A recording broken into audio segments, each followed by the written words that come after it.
to the 6400 block of Landover Road in Cheverly. The victim was located with that single gunshot wound, non-life-threatening, and was transported to the hospital for treatment. No one else was injured in that shooting.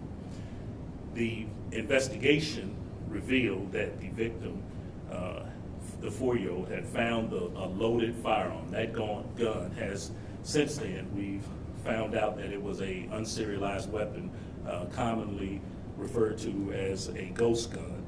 It was under the bed. These 2 young children, ages 4 and 7, were playing, and the 4-year-old discovered the firearm under the bed, subsequently fired it, injuring themselves in the arm. Our detectives, the gun crimes unit, they end up charging that individual with a prohibited weapon, leaving it unsecured. And he is currently in the custody of the Prince George's County Department of Corrections.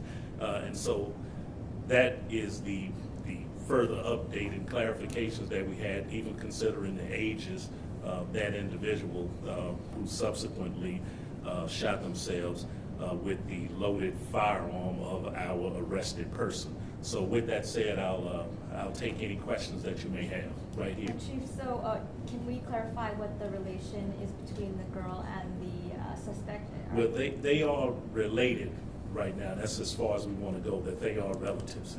The arrested person is related to the 2 young children who were in the residence. And just to verify, the young girl was injured in the arm? Yes.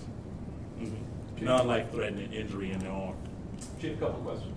Start down this road. Yes, sir. What do you think about house arrest for a guy charged with first-degree murder?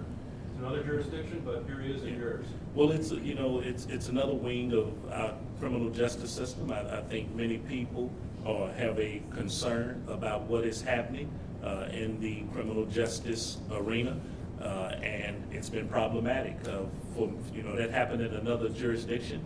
That I would hope that all things being considered, that it would be weighed heavily on any person, especially if they've been adjudicated in this region for any violent, crime or crimes that have shown that they are reckless with weapons that kill, that it would be handled very seriously. So I think what we're saying now, Brad, is a 4-year-old is injured, and it could have been much worse.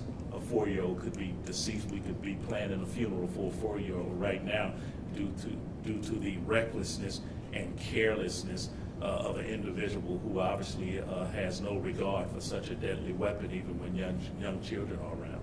So, you think a guy charged with first-degree murder should be held?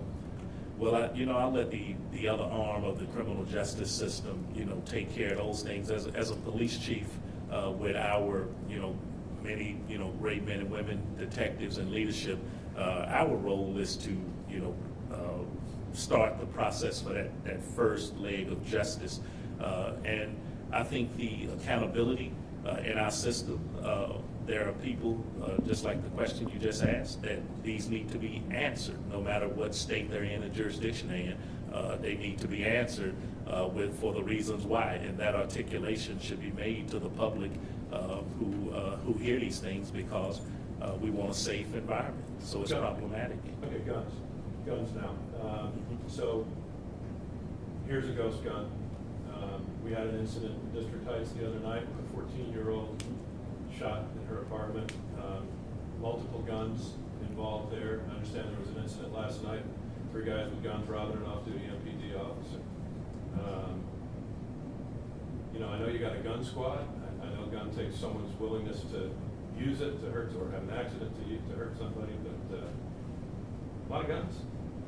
Yeah, and you've heard me say this before, that everything is tilted, that we've become a very gun-happy type of society, and that we have been more willing to use our guns in a negative way, usually against people that we know are in an emotional, circumstance, and it's plagued not just Prince George's County, but there's some jurisdictions in this region, and many of the great American cities across the United States, and that the balance has been tilted, and it's time for us to recalibrate and pay serious attention to what are we doing with laws, what are we doing from locally, statewide, and nationally, federally, concerning weapons, that there are very serious atrocities occurring with our recklessness and our carelessness,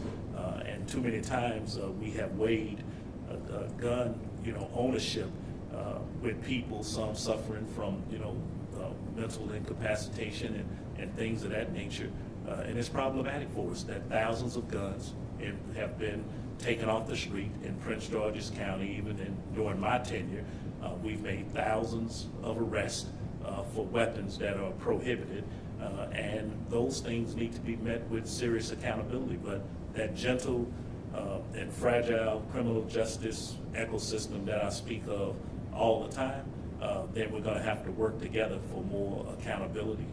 One more, thank you everybody for your patience. Could you have any update on the 14-year-old death? Well, I can tell you, I was just briefed, and we have some very promising leads on that, and I believe, we have the best detectives in the country. I believe that we are going to make an arrest in that case at some point in time here, which in my degree of relatively short, it can never be short enough for people who have been victimized and for families who are waiting for justice. But we have promising leads, and I expect an arrest to be made. I just want to spell it out to make sure we have confirmation here that 20-year-old Javon Thomas, he was also charged in the prior murder of Anwar Wingate. And then also, because this is a gun with no serial number, can you go over again the charges now he faces? Well, he's facing charges of a prohibited weapon, and in Prince George's County. I can't speak on what happened in the other jurisdiction. I'm aware of that, but that is for the other jurisdiction to answer, for the legitimacy of those charges and where they stand. But on our side, in Prince George's County, he is charged with a prohibited weapon. But he is also charged with the first degree count of murder in a different jurisdiction, but you can't tell me if it is. Yeah, just like you, I've been advised that is there, but I cannot confirm. That jurisdiction would have to confirm the facts surrounding that type of case, so I'll leave that to that jurisdiction to articulate the charges that individual face, if there are any charges that they're facing. Go ahead. Chief, good morning. Good morning. I'm sorry? I say good morning. Good morning.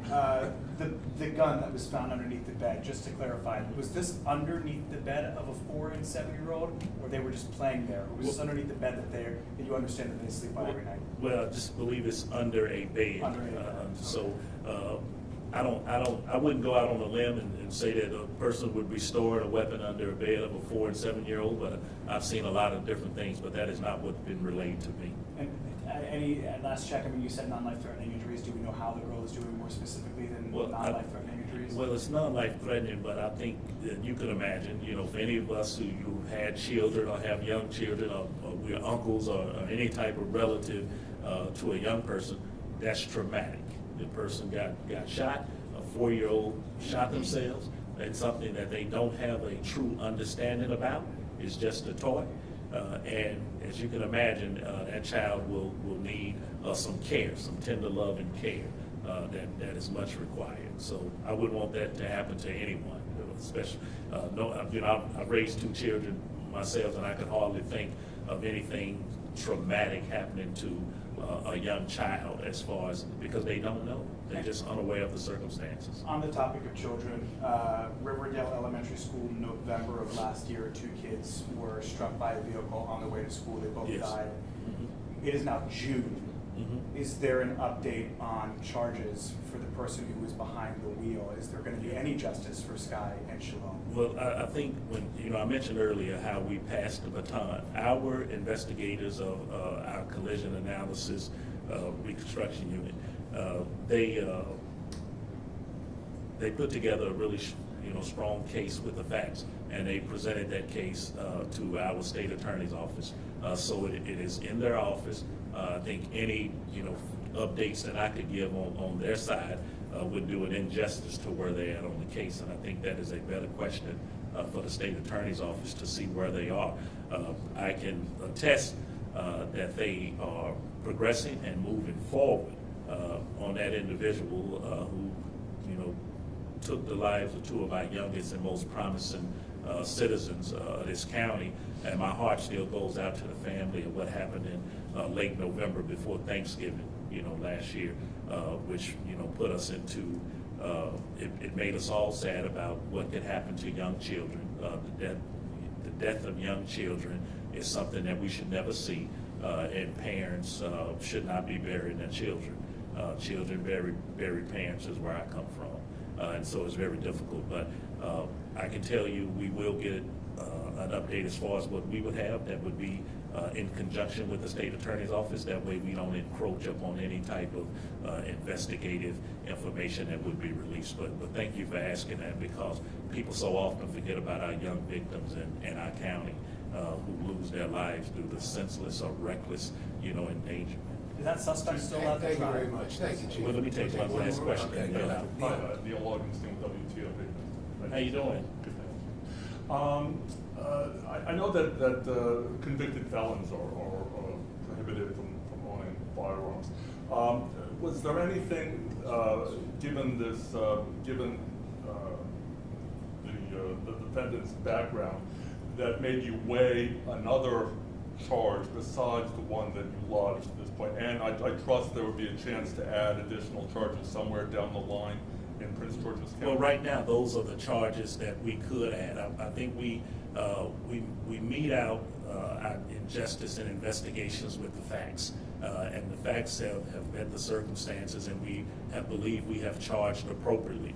When our investigators, everything is ongoing. It's a continuation, because this is relatively new, you know, fresh investigation. If other things come to light, if other information comes to light, if anything is articulated beyond what we've heard, then we will make the adjustment and add additional charges to that individual. But right now, that is what we have on Prince George's County side. So thank you, guys. Thanks, Chief. Thank you, everybody.